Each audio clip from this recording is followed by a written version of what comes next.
하나님 말씀 함께 보겠습니다. 시편 119편 41절에서 48절 말씀 함께 보시겠습니다.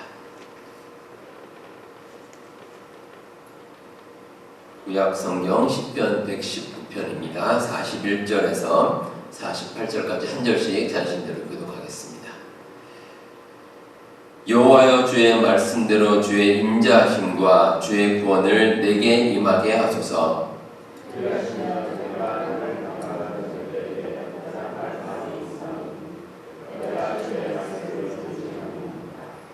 진리의 말씀이 내 입에서 조금도 떠나지 말게 하소서. 내가 주의 규례를 바랐음이니이다.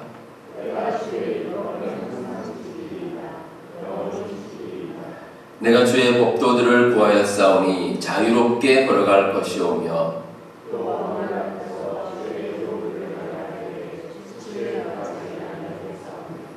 내가 사랑하는 주의 계명들을 스스로 즐거워하며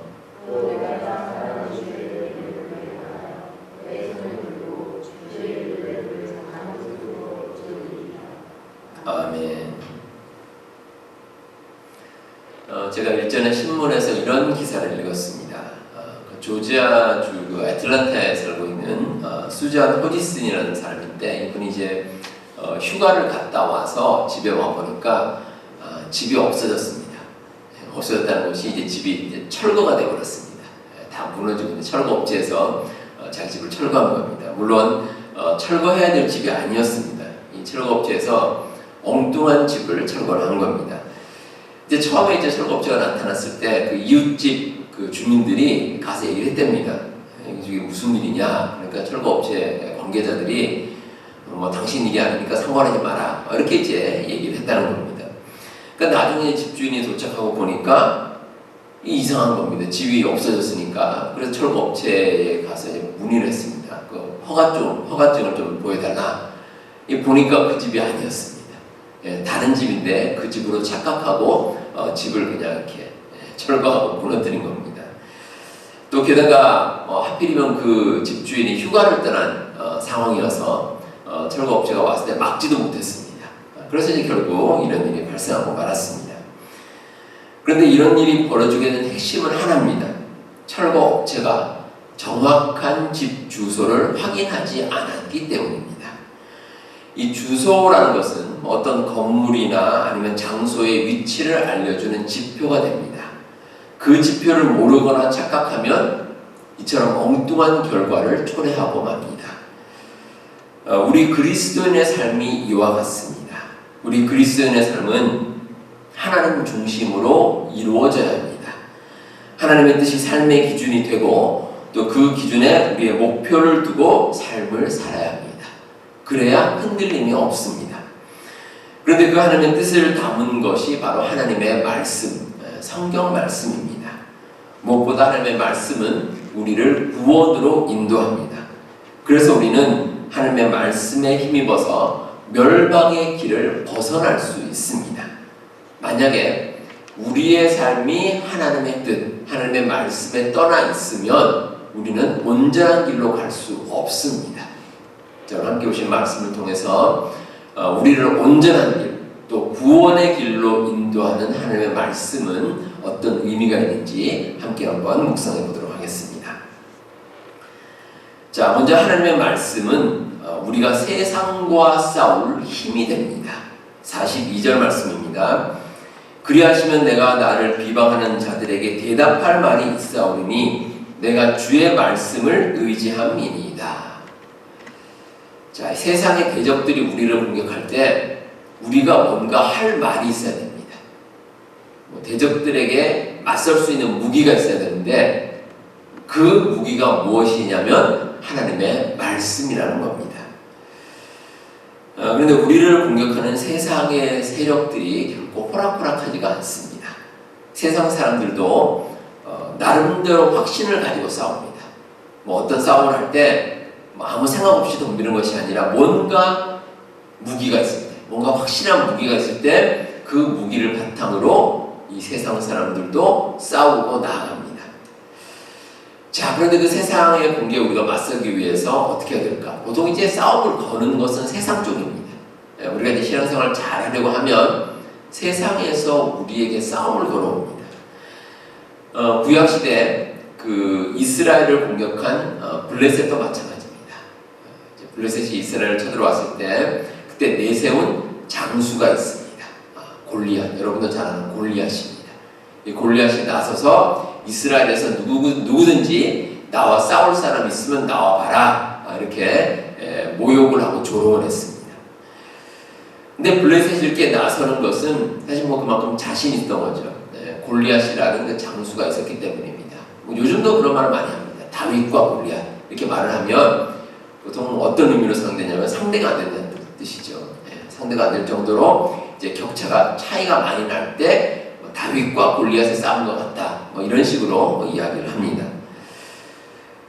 현대 사회는 그래도 무기가 발달해서 좀 다르겠지만 고대 사회에서는 이렇게 이제 거인과 같은 장수와 1대1로 싸우는 것은 거의 불가능합니다.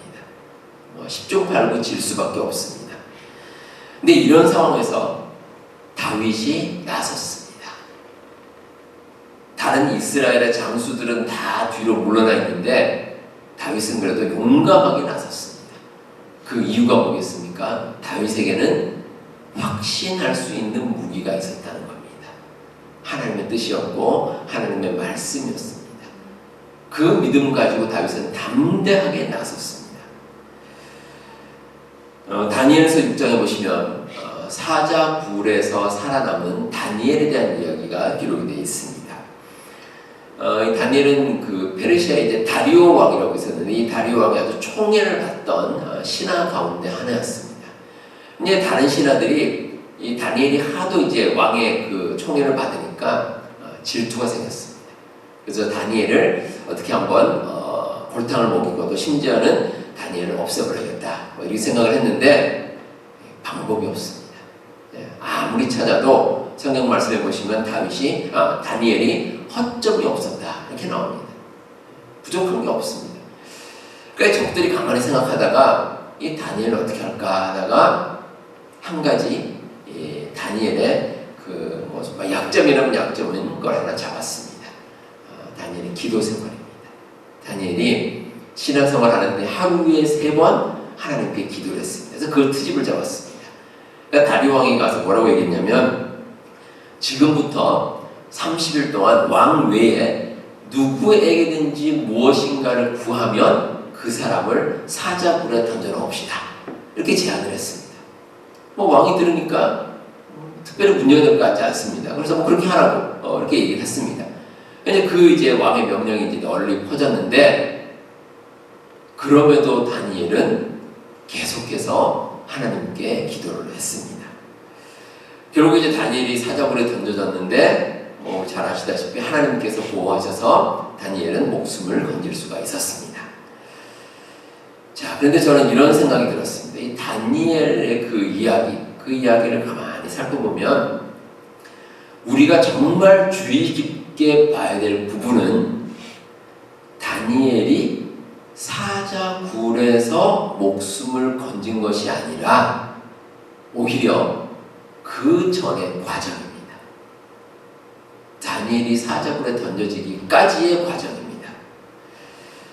자, 이 다리오 왕이 다니엘을 비롯해서 자기 이제 측근들이 있습니다. 신하들이 있는데 그 신하들이 하고 있는 말이나 행동을 몰랐을 까닭이 없습니다. 특별히 이 왕이 아끼던 다니엘이 하루에 3번 하나님께 기도한다는 것을 왕이 몰랐을 이유가 없습니다. 분명히 알고 있었습니다. 그런데 왕은 누구든지 누구에게인가 기도하거나 구하면 사자굴에 던져놓을 것이다 라는 명령을 내렸습니다. 이게 무슨 뜻이겠습니까? 이 왕은 누구든지 그렇게 하지 않을 것이라는 확신이 들었기 때문입니다. 적어도 30일 동안은 지금까지 생활이 어떻게 됐든지 적어도 30일 동안은 무엇인가 누구인가 기도하지 않고 구하지 않고 30일을 보내고 30일이 지난 다음에 그 다음에 원래 했던 삶으로 돌아갈 것이다 라고 왕이 확신을 했습니다. 왜냐하면 목숨이 걸려있기 때문입니다. 왕이 그걸 믿었습니다. 하지만 다니엘은 이러한 세상적인 무기에 대해서 믿음으로 맞섰습니다. 하나님께 주시는 확신을 바탕으로 사자굴로 담대히 향했습니다. 이 세상 사람들은 강력한 무기로 우리 믿는 사람들을 공격하지만, 그러나 우리는 하나님의 말씀 가운데 그 모든 것을 이겨낼 수가 있습니다. 우리의 믿음이고 하늘 말씀의 능력입니다. 근데 여러분, 우리가 잊지 말을 사실이 있습니다. 비록 우리가 궁극적인 승리를 거둔다고 할지라도 우리의 삶 가운데 어려움은 분명히 있습니다. 만약 믿는 사람들에게 좋은 일만 생긴다면, 세상 살아가면서 힘든 일 하나도 없고 늘 평안하고 좋은 일만 믿는 사람에게 생긴다면 아마 이 세상에서 하나님 믿지 않는 사람은 한 사람도 없을 겁니다. 근데 우리 믿는 사람들도 세상 사람들과 비슷하게 살면서 어려움을 겪고 살아갑니다. 그런데 이런 어려움은 예수님께서도 겪으셨습니다. 무엇보다 예수님께서 십자가에 달리심으로 고난을 당하셨습니다. 육체적으로도 힘들었지만 이 조롱하는 무리들이 참 많이 있었습니다. 그들이 말하기를 예수님을 향해서 네가 만약 하나님의 아들이면 지금 당장 십자가에서 내려와라, 이렇게 말을 했습니다. 이 조롱하는 거죠. 예수님께서 어떻게 하셨습니까? 그 조롱의 말을 들음에도 불구하고 십자가에서 내려오지 않고 끝까지 하나님의 뜻을 감당을 하셨습니다. 예수님께서 십자가에 달리신 후로도 수많은 믿음의 조상들이 어려움을 겪었습니다. 심지어 순교를 당하신 분도 계십니다. 복음을 전하는 것은 하나님의 일을 감당하는 것인데 그 과정에서 어려움과 고난을 당하셨습니다. 자, 그렇다면 우리는 이러한 일들을 어떻게 받아들여야 하겠습니까? 저는 오늘 말씀을 묵상하면서 이런 생각이 들었습니다. 우리가 어려움 앞에서도 그리 아니하실지라도 라는 마음으로 나아가는 것이 진짜 믿음이 아닐까라는 생각입니다. 비록 어려움이 있을지라도 하나님의 말씀 위에 온전히 세워지는 것입니다. 우리가 복을 받으면 믿고 또 복을 받지 않으면 믿지 않는 것, 이거는 세상 사람들도 할 수 있는 일입니다. 누구나 그렇게 합니다. 흔히 말하면 달면 삼키고 쓰면 뱉는 겁니다. 하지만 진짜 신앙을 가진 사람은 달라야 합니다. 그럼에도 불구하고 하나님의 말씀을 통해서 어려움을 하나씩 이겨나가는 겁니다. 그럼 우리 하나님께서 이런 삶 가운데 축복을 내려주시고 궁극적으로는 온전한 승리를 허락해 주실 줄 믿습니다. 두 번째로, 하나님 말씀은 우리가 가지는 소망의 근거가 됩니다. 43절에 보시면 진리의 말씀이 내 입에서 조금도 떠나지 말게 하소서라는 말씀이 기록되어 있습니다. 하나님 말씀에서 결코 떠나지 않는 삶을 살게 해달라라고 간구하고 있습니다. 자, 왜 그렇겠습니까? 하나님 말씀을 떠난다는 것은 우리에게서 소망이 사라지기 때문입니다. 44절에서 시편 저자는 자신의 다짐을 강조하고 있습니다. 내가 주의 율법을 항상 지키리이다, 영원히 지키리이다 라고 말씀하고 있습니다. 하나님의 말씀은 우리의 인생이 끝나는 순간까지 지켜야 될 말씀입니다. 적어도 우리가 미래에 대한 소망을 품고 있다면, 그러면 하나님 말씀에서 떠나면 안 됩니다. 하나님 말씀을 지키고 살아가면 우리는 언제까지나 미래에 대한 소망을 품고 살아갈 수가 있습니다. 시편 119편 105절에 주의 말씀은 내 발의 등이요 내 길의 빛이니이다 라는 말씀이 있습니다. 우리가 등을 비춘다는 것은 앞으로 나아가기 위함입니다. 내가 가는 길을 위해서 등을 비춥니다. 근데 그 등불이 무엇입니까? 하나님의 말씀. 그 말씀을 내 발 앞에 두고 내가 가야 할 길에 등으로 삼는 겁니다. 그럼 우리는 밝아진 그러한 길을 통해서 형통한 길로 행할 수가 있습니다. 우리가 미래의 소망이 거기서 나오는 겁니다. 요즘 우리가 이제 빠르게 변하는 시대에 살고 있는데 세상이 이제 자꾸 변하다 보니까 새로운 기업도 많이 탄생을 합니다. 흔히 이제 새롭게 나타나는 기업에 이제 스타트업 기업이다, 뭐 한국에서는 벤처 기업이다 이렇게 얘기를 합니다. 그런데 이제 새로 시작되는 그런 창업하는 그런 기업 같은 경우는 자금이 부족합니다. 그래서 이제 자금을 조달하기 위해서 소위 말하는 이제 벤처 캐피탈이라든지 이제 투자자를 통해서 이제 자금을 모읍니다. 근데 보통 이제 그렇게 하기 위해서 꼭 필요한 것이 하나 있습니다. 사업 계획서입니다. 어떤 사업을 하기 위해서는 그냥 말로만 하면 안 됩니다. 말로만 잘 될 거다라고 하는 것이 아니라 이 사업을 어떻게 준비할 것이며 앞으로의 비전은 어떻게 될 것이며 어떤 식으로 앞으로 나아갈 것이다 라는 아주 구체적이고 정확한 계획을 제시합니다.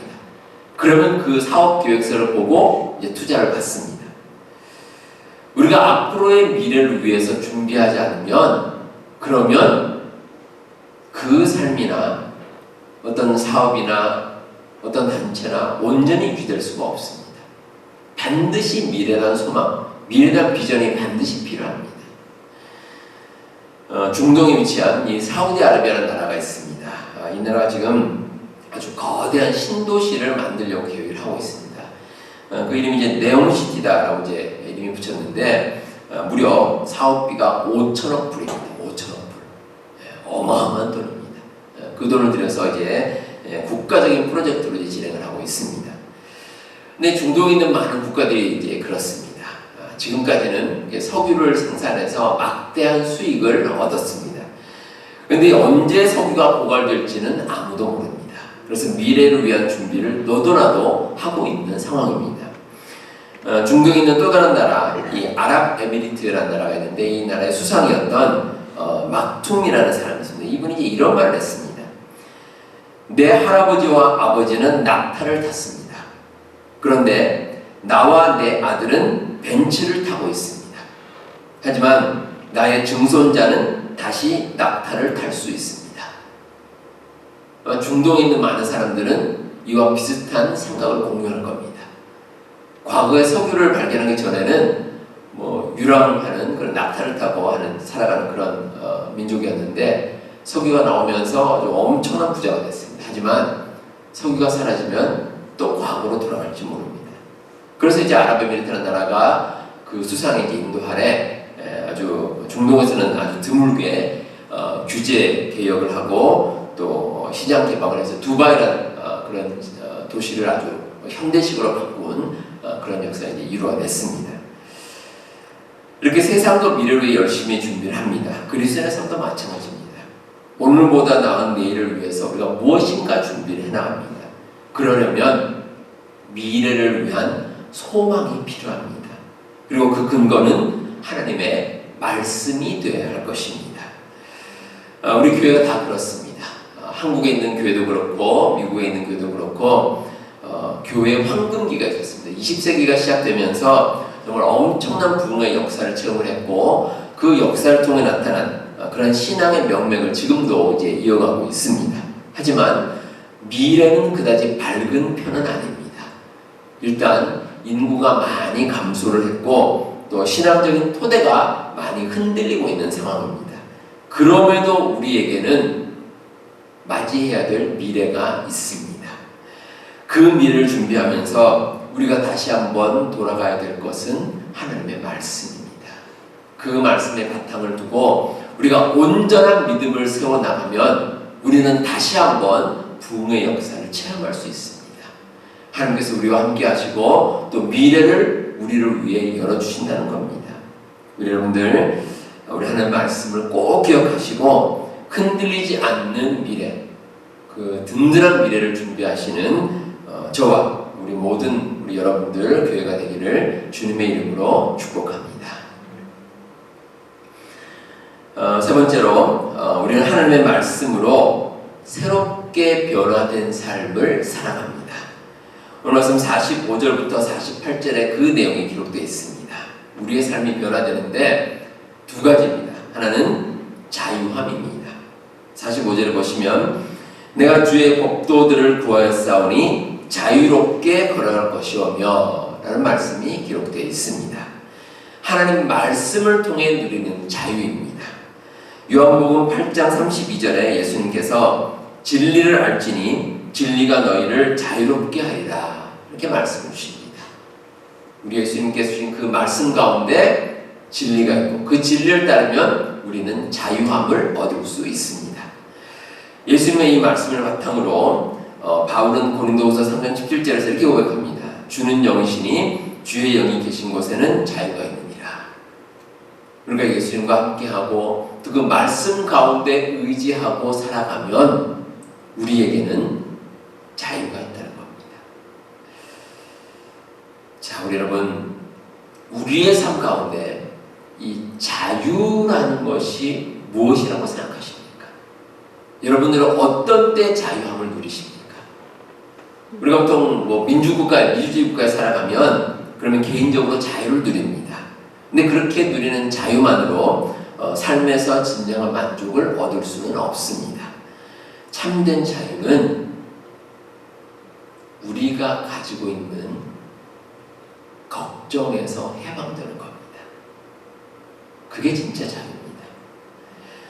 요한복음 14장 27절에서 예수님께서 평안을 너에게 끼치노니 곧 나의 평안을 너에게 주노라. 내가 너에게 주는 것은 세상이 주는 것과 같지 아니하니라. 이렇게 말씀을 주십니다. 우리의 마음 가운데 나는 정말 자유하다. 진정으로 자유하다. 라고 하면 그 마음 가운데 걱정거리에서 해방된 삶입니다. 마음의 근심 걱정이 사라집니다. 그 모든 것이 사라지면 그러면 참 자유를 얻을 수가 있습니다. 오늘날 현대인들이 겪는 가장 큰 어려움은 소위 말하는 스트레스입니다. 스트레스가 그런 말은 스트레스가 만병의 근원이다 이렇게 말하는데 현대인들이 걸리는 많은 질병들이 사실은 스트레스와 관련이 있습니다. 우리가 먹는 음식이라든지 삶의 질이라든지 의료 수준이 과거에 비해서 월등하게 좋아졌습니다. 그럼에도 과거에 비해서 스트레스는 엄청나게 늘었습니다. 긴장도 많고 억눌림도 많습니다. 그래서 우리가 겪는 어떤 질병이나 어려움들이 참 많이 있습니다. 세상에 수많은 정보들이 있는데 사실 이 정보들이 우리가 편리한 것도 있지만 굳이 듣지 않아도 될 정보들도 있습니다. 근데 어떻습니까? 요즘 인터넷이나 이런 정보통신이 발달해서 우리가 원하지 않지만 듣게 되는 게 참 많습니다. 우리 휴대전화도 그렇죠. 여러분들 다 휴대전화 가지고 계실 텐데 편리함도 있습니다. 편리함도 있지만 그러나 얽매여 사는 것들이 많습니다. 밤낮 없이 우리가 수시로 연락할 수 있기 때문에 24시간 끼어서 살아간다라고 볼 수도 있습니다. 이렇게 분주하고 복잡한 사회 속에서 우리가 누릴 수 있는 평안은 하나님께서 주시는 자유함을 통해서입니다. 그 자유를 통해서 우리는 참된 평안을 누릴 수가 있습니다. 자, 그리고 이런 자유가 있으면 우리는 자발적인 기쁨과 만족을 누리며 살아갈 수 있습니다. 말씀으로 변화되는 두 번째 삶입니다. 47절에 보시면 내가 사랑하는 주의 계명들을 스스로 즐거워하며 이런 말씀이 나옵니다. 자, 어떻게 즐거워한다고요? 스스로. 내가 자발적으로 즐거워하는 겁니다. 누가 시키거나 억지로 하는 것이 아니라 그냥 기쁩니다. 내 마음속 깊은 곳에서 자발적으로 기뻐하는 그 기쁨이 우러나는 겁니다. 그러면 우리가 삶이 변화가 됩니다. 하나님께 주시는 그 마음으로 우리는 참된 기쁨을 누리고 살아갈 수 있습니다. 그러면 혹시 우리에게 어려움이 있더라도 그 어려움을 그 기쁨으로 이겨낼 수가 있습니다. 여러분들 지금까지 살아오시면서 아마 여러분들의 삶 가운데 아주 큰 변화가 있었던 사건들이 있을 겁니다. 소위 말하는 터닝 포인트라 그러죠. 우리의 삶의 전환이 되는 그런 일이 아마 분명히 있었을 겁니다. 그 중에서 우리 믿는 사람이 겪는 가장 중요한 전환점이 뭐겠습니까? 하나님을 만나는 겁니다. 뭐 여러분들 하나님을 인격적으로 처음 영접한 그 시간이 여러분들의 삶 가운데 있었을 것입니다. 여러분들 어떠십니까? 우리가 그때 얼마나 감격적이고 얼마나 뜨거운 감사가 넘쳤습니까? 행복이 가득한 시간이었고 하나님 주시는 그 놀라운 은혜가 우리의 삶 가운데 차고 넘치는 시간이었습니다. 여러분들 그 감격적인 순간이 지금 기억이 나십니까? 그 감격의 순간이 여러분들의 삶 가운데서 떠나지 마시기 바랍니다. 정말 늘 그 감격과 함께하면서 하나님 주시는 그 기쁨 가운데 살아가면 우리의 삶은 놀라운 변화를 맛볼 수가 있습니다. 우리 삶 가운데 이렇게 자발적인 기쁨과 만족이 있으면 하나님의 축복을 온전히 누리며 살 수 있습니다. 48절을 보시면 내가 사랑하는 주의 계명들을 향하여 내 손을 든다 라는 말씀이 나옵니다. 이 손을 든다는 것은 하나님께 순종한다는 말입니다. 또 다른 의미로는 축복을 간구하고 받아들인다는 뜻도 됩니다. 그래서 제가 여러분 그 축도를 할 때 손을 들고 축도를 합니다. 하나님의 축복을 우리가 간구한다는 겁니다. 하나님께서 축복을 주시면 내가 마음껏 받아 누린다는 것입니다.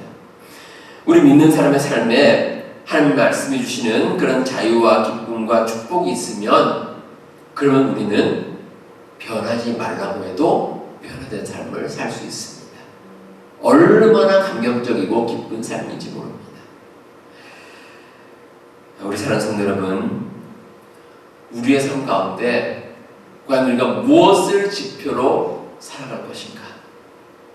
그 지표가 우리의 인생의 방향을 좌우합니다.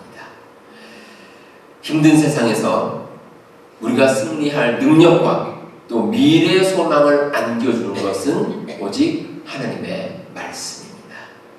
우리 여러분들 하나님의 귀한 말씀을 의지하여서 우리의 삶 가운데 하나님께서 늘 함께 하시고 또 우리는 온전히 세워지는 삶을 살아가시는 우리 모든 성도님들 다 되시길 바랍니다. 기도하겠습니다. 하나님 아버지 감사합니다. 저희들이 하나님의 말씀을 주셔서 하나님 있는 믿음 가운데 거하게 하시고 그 은혜로 하나로 살아갈 수 있도록 인도하심을 감사드립니다. 우리를 구원으로 인도하시는 그 귀한 하나님의 말씀에 우리가 늘 의지하는 삶을 살게 하여 주옵소서. 그 말씀 가운데 참된 소망을 가지게 하시고 또한 그 말씀을 통해 변화된 삶을 살게 하여 주시옵소서. 이 시간에도 엎드려 기도한 우리 교우들의 기도에 하나님께서 함께하여 주시고 그 기도를 하나님께서 들어주시옵소서. 우리의 간절한 마음에서 하나님께서 이루어 주시고 특별히 우리 교우들 하나님께서勇敢에 강건하게 하시고 또 모든 생활 가운데 함께해 주셔서 하나님의 은혜 가운데 거하는 우리 모든 교우들의 삶이 되게 하여 주시옵소서. 모든 말씀 예수님 이름으로 기도하옵나이다. 아멘.